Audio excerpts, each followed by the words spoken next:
I'm addressing every young girl and every future girl that finds herself in this situation. Now, first of all, please, I really feel bad for Regina. When I tell people that your relationships should be kept private, a lot of people come out and say, oh, so you want her to be abused in private without speaking out. That's not what I mean. I mean, if this relationship was private, now even if she wanted to get a divorce because of the issues they're having, it would have been easier for her to do it because nobody's egos will be hurt. But guess what? Now it is so public, it is embarrassing, and let's not forget that men in general, their egos are so big, it gets also hurt very easily. So now he as a man has to come out and prove that he's Odogu. Do you understand? So this is something that could have been fixed in a little bit of time, but it's not. Sorry, I'm talking fast. But second, let's even speak about the police. So you mean to tell me you left your duties of looking for real bandits to come and arrest Regina's brothers and sisters because an influential man paid you guys to do that, and you feel like that's okay? So that's the standard we're setting right now for our country. So just because I have money, I can do whatever I want, and you guys just want kitty kata kata. Like, you guys need to check yourself, because we are embarrassing as a country at this point. Now, into Regina. Listen, I don't know who you're trying to convince. I would have liked you as a young girl to sit down and be silent this period. There are a lot of narratives and things going around and being said. You should have done what Annie Dibia is doing. Just keep quiet. Because guess what? When you come out to make videos like this, you make the public look stupid in a way, because I'm like, who are you trying to convince of this story? Let's get into the story. Number one, you said you were coming out to explain because people used their, is it 200 naira to buy your CDs because you're famous, and that's why you have to come and explain yourself. Number one, honey, this is why I tell people, stop putting so much power to celebrities, because when push comes to shove, they look at you like just your 200 naira. That 200 naira multiplied by 200 million, that's money in the bank. Now, first of all, you're not coming out to explain because of the CDs they bought. You're coming out to explain because you sold a narrative to young girls. You made it. You sold the story of, listen, if you're lucky and blessed enough to marry a wealthy old man, these are the benefits. So a lot of young girls followed you because of those statements you made. And now, yes, you do need to come out and explain to them, like, wait, hold on, the grass ain't that green, so that they also would learn from your mistakes. But that's not what you're doing. Now, literally, you're pissing on the public. Like, is it because you bought 200 CD? Whatever. Second of all, you said people say you got married because of greed. I feel like greed is not the right word. I feel like obligation is more like the word. You claim that your family has money on its own, right? There's nothing wrong with that. But a family who has money does not put her daughter under the pressure of taking up an entire lineage. You say you sent your brothers to school, you're helping your mother because it is your job, your blessing from God. Now, let me correct you right there. I always say it is not a child's job to take care of her mother. It is not a child's job to take on the responsibility of a parent. Parents are supposed to be the nurturers. Parents are supposed to be the givers. They are the vessel. They bring you into this world and try, by God's grace, to raise you into a decent human being. So no, the only reason you would help your parents is if you're just human and you decide, okay, you know what, my mom has been through a lot. Because me personally, with my daughter, she has seen so much, how much I struggle to make sure we are at this position. So out of the goodness of her heart, she said, you know what, I might buy my mama my house one day. And I'll be like, bless you, child, But the idea that, wait, hold on, it's my child's responsibility to take care of me, that is bonkers. Like, let's even kill that right now. For all the young girls out there, kill that thought. Now, you also made a point. How much money does a man need to give a woman to get her child and all that? Let me tell you something.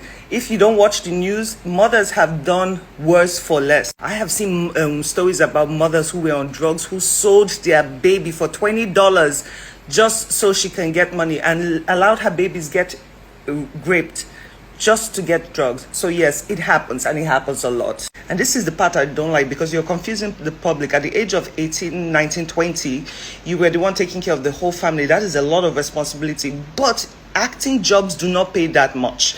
At that time, acting jobs, even till now, I know people who break their backs to act, and they're still not getting paid that much, to the point where you can take care of your whole entire family and also be able to sponsor per ned $50,000, which that is bonkers. Now, going to his side, listen, a lot of people might only know Ned because of your marriage, but this man was successful before he met you. Let's be clear about that. He had money, but also his part I don't even understand. I find it very strange that a man at that age is still interested in a young girl, but that's the society we live in. And the one that bothers me from his interview is he said he was under pressure to get married to someone from his village. You mean to tell me at your age you're under pressure and you had criteria, and one of them meant that you had to be a virgin and blah blah blah blah blah. But now I'm confused because I'm thinking, how did she make money at that age to spend? You know what? Let's not even go there. Let's just let people believe what they want to believe. Now, you said you fell in love with him. That, to me, I find it very bonkers because, number one, from what he said from his video, he said that he was under pressure and he needed a wife, and you were brought to him, and within a space of 3 weeks he got married to you. So when exactly did you fall in love, Missy? Please, I'm really curious at this point. When did you look at an older gentleman and say, oh my God, you're the one for the rest of my life, I want to be with you? Where exactly did you meet him? Because from what he said that, you see, that's why internet never forget. He said you were brought to him, and you said that your family, they warned you, they fought you, they broke bottles so you don't get married to him. But I'm sorry, have you watched your wedding videos? In fact, I might put a clip here. You look miserable on your wedding. The one person that was dancing the most was your mother. Like I said, I'm making this video not to attack you or your mother, but to also enlighten the young girls. And I'm sorry I have to speak loud fast because I only have 10 minutes and I'm not doing a part 2. Those videos show that your family were clearly very happy. You are the only person in that video that looked miserable. So a person who is in love could not have that face on their wedding day. It is impossible. You look like it was a punishment being on your wedding day. So I don't know where that narrative of you were in love, you went to the police and said my family, that story is, come on. Silence sometimes is the best. You should allow the public think whatever they want to think, but just keep quiet, heal in peace, focus on your kids, try to see what you can do with that situation, but heal. Now you say it's love. Doesn't love mean care and respect? Now listen, care and respect is the basic human necessity. When dealing with human beings, care and respect are the two things you need just to manage life, you know. So when you talk about love, you're talking about compatibility, you're talking about attraction, you're talking about compromising, you're talking about knowing instinctively what your partner needs and just helping make life easier. And yes, you do not want to come and shame your husband's name, because let's be real, maybe you did fall in love at a point, because look, if you look at yourself from before you got married and after, there is a big glow. Honey, you is glowing. You are beautiful right now, you know. So yes, it is very possible that you did fall in love, but falling in love for the things or comforts that you receive is not enough to sustain a long-term marriage. You need every other thing. You know, it's like sprinkle of everything to make a marriage that would last. Now, the one aspect that I really feel bad about is the children. Now, when situations like this happen, especially when they're so public, the children always get caught in the middle. And you said he does have multiple children, so you want to raise yours. I don't believe, honestly, with the ego that man has on him, I doubt he would allow you change your children's name to yours. Now, also, you have to think, forget the anger, forget everything going on right now. You have to think about your children long term. What name is actually going to help them better?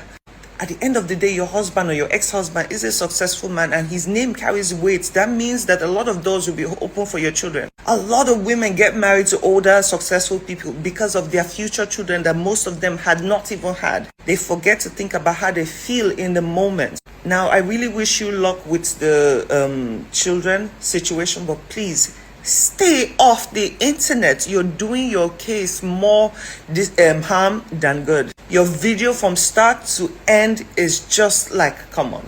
In fact, there are more I could say about your video, but whew, I'm exhausted. I'm tired. Let me go and mind my own life right now. Young girls, Leno. Sure, you're seeing Leno. And for the men who are saying, judging me based on my last video, saying that I am a man hater, I'm going to make your time. I'm going to have time for you soon.